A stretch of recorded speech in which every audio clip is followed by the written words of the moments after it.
Market లో invest చేసి మీ డబ్బులు డబుల్ చేసుకోవాలనుకుంటున్నారా? సుందరరామిరెడ్డి గారి సెమినార్ కి అటెండ్ అవ్వండి.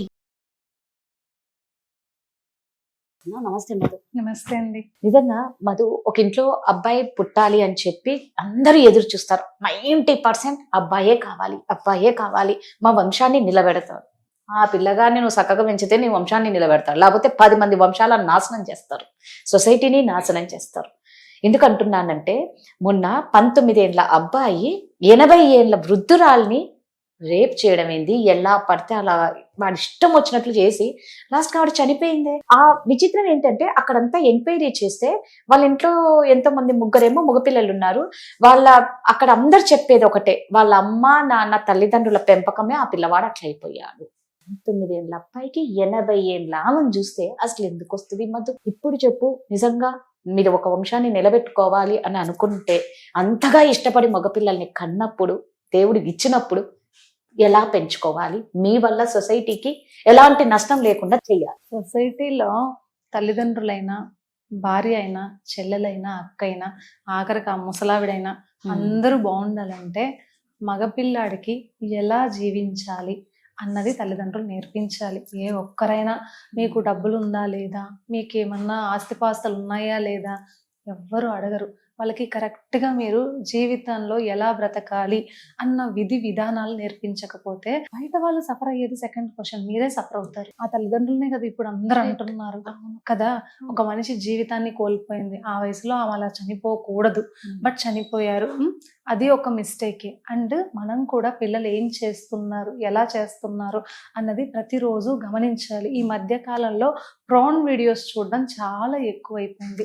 ఈ సైట్స్ చాలా వరకు బ్యాన్ చేశారు, అయినా కూడా పిల్లలు చూసి వాటికి అడిక్ట్ అవుతున్నారు. ఎందుకు అవుతున్నారంటే, మనము పిల్లలకి ఇది మంచి ఇది చెడు ఇలా జరుగుతుంది, మ్యారేజ్ తర్వాత వైఫ్తో ఇంటర్ కోర్స్ అనేది ఎందుకు చెయ్యాలి, ఎలా ఉండాలి, అవన్నీ మీరు చెప్పకపోతే ఇదేంటి అన్న క్యూరియాసిటీ వాళ్ళలో పెరిగిపోతుంది. సో వాళ్ళు సెర్చ్ చేస్తున్నారు. ఇప్పుడు ప్రతిదీ సెర్చ్ చేయొచ్చు, చేసినప్పుడు కనిపిస్తుంది. అదే మీరు చెప్పారనుకోండి, అది ఒక న్యాచురల్ బాండింగ్. లైఫ్ లాంగ్ మనకు ఒక తోడు కోసం పెళ్లి చేస్తారు. పెళ్లి చేసిన తర్వాత మనకి ఒక పెళ్లి వ్యవస్థ, కుటుంబ వ్యవస్థ అనేది స్టార్ట్ అవుతుంది. నీకు తోడు, నీ భార్యకి నువ్వు తోడు, నీ భార్యకి నీ తోడు, అట్లా ఇద్దరికి ఒకరికొకరు తోడు, ఒక బిడ్డ అన్నది మన నియమం. ఇండియన్ కల్చర్లో మనం మొదటి నుంచి ఫాలో అయ్యేది అదే. అది మీరు ఇలా చేయాలి నాన్న, మనము పెళ్ళైన తర్వాత వచ్చే ఒక్క భార్యతో మాత్రమే అలా దగ్గర సంబంధాన్ని కలిగి ఉండాలి. అది కూడా ఎందుకు? పిల్లల కోసం. వీళ్ళు ఇప్పుడు ఒక ఇద్దరు మనుషులు కలిసి ఉండాలి అంటే, ఒక కుటుంబంలో రక్త సంబంధం కాకుండా బయట నుంచి వచ్చిన వాళ్ళు భార్యాభర్తలుగానే మాత్రమే కదా కలిసి ఉంటారు. కరెక్ట్. వాళ్ళిద్దరూ కలిసి ఉండడానికి భగవంతుడు పెట్టినటువంటి ఒక దారి, దాన్ని మనం అందుకోసం మాత్రమే వినియోగించాల. చిన్నప్పటి నుంచి మన స్కూల్లో all Indians are my brothers and sisters అని చెప్పి నేర్పించి పెంచుతున్నారు. ఇప్పుడు అది మానేస్తున్నారు. మానకూడదు. ప్రతి స్కూల్లో అది చెప్పించాలి కదా, అది చెప్పించాలి.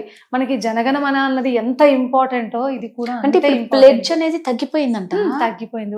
వాళ్ళ స్కూల్ ఓన్ ప్లెడ్జెస్ చేయిస్తున్నారు. ప్రతి స్కూల్ కి ఓన్ ప్లెడ్జెస్ రెడీ చేసుకున్నారు, అవి చేయిస్తున్నారు. బట్ తెలుగు రాష్ట్రాల్లో మొత్తంలో మనకి మొదటి నుంచి ఉన్నది all Indians are my brothers and sisters అని మనం ప్లెడ్జ్ కంట్రీ. అది మీరు నేర్పించకపోతే వాళ్ళకి మన ఇండియా విలువ తెలియదు.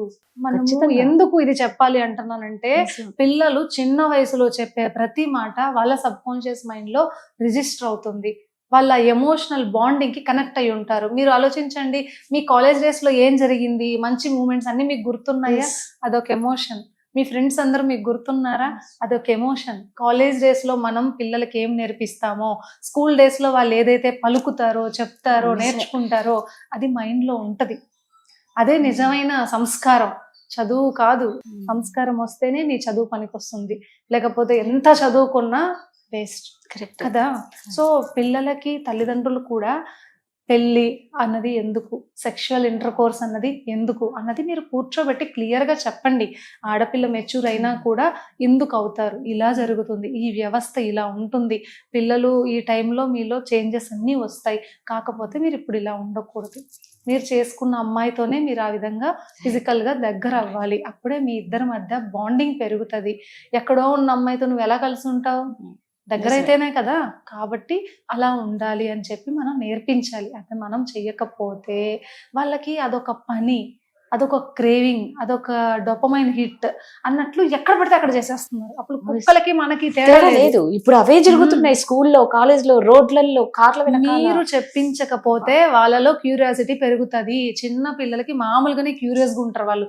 ఏంటి ఏంటి అని తెలుసుకోవాలని. ఇప్పుడు ఒక చిన్న బాక్స్ గిఫ్ట్ ఐటమ్ తెచ్చా, ఏంటి ఏంటి అని 10 సార్లు అడుగుతారు పిల్లలు. అవునా కాదా? ఎవరి పిల్లలైనా. ఖచ్చితంగా. అలాంటిది మీరు ఆ ఏజ్ లో వాళ్ళకి ఎంత దాచి పెడతారో అంత క్యూరియాసిటీ పెరుగుతుంది. సో దాచి పెట్టకూడదు.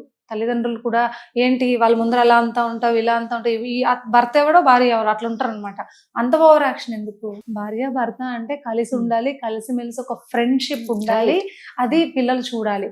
మీరు అలా కాకుండా వాళ్ళ ముందర ఏది చేయకుండా వాళ్ళు వచ్చే టైంకి అట్ట పరిగెత్తడం, ఇట్ట పరిగెత్తడం, ఇట్లాంటి పిచ్చి పనులు చేసినా కూడా ఇబ్బంది.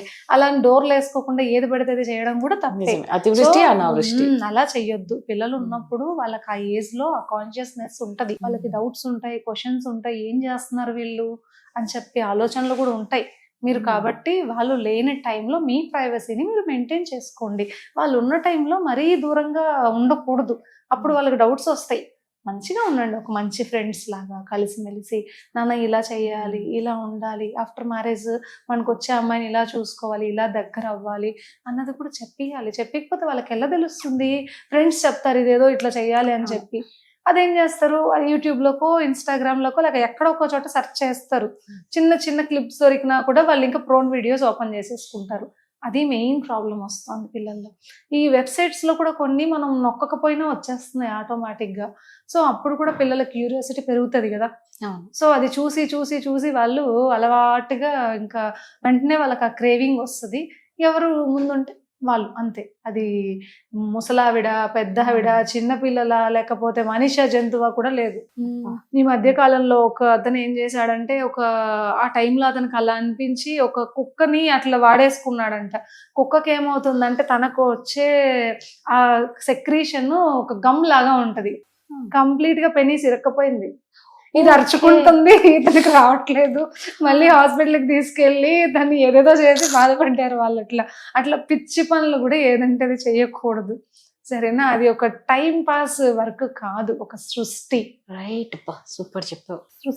సృష్టి ధర్మం, నియమం, భగవంతుడు పెట్టిన సృష్టి. అది అందరూ చేయడానికి అవ్వదు, చేయకూడదు ఎవరితో పడితే వాళ్ళతో. సో మనం కరెక్ట్ పార్ట్నర్ని చూసుకోగలిగితే చేయాలి, లేదా కామ్గా ఉండాలి. మీరు ఏమీ చెప్పకపోతే మీ పిల్లలు వాళ్ళకి నచ్చింది వాళ్ళు చేసుకుంటారు. కుక్క అయింది తెలియట్లే, ముస్లాం అయింది తెలియట్లే. అసలు ఇది చూస్తుంటే ఇంకా ఆశ్చర్యంగా ఉంది. కుక్క అరుస్తుంది, నువ్వు ఎంత దొంగగా చేయాలనుకున్నావో మొత్తం పబ్లిక్ అయిపోయింది కదా, ఇంకా అసహించుకుంటారు కదా, కుక్కను కూడా వదలలేదంటే ఇదే కదా. బాబు, మగపిల్లల్ని పెంచడం అనేది నిజంగా చెప్తున్నా పెద్ద ఛాలెంజ్. చాలా చక్కగా పెంచాలి, లేదా సొసైటీకి వీళ్ళొక మీరు అన్నట్టు ద్రోహులు అయిపోతారు.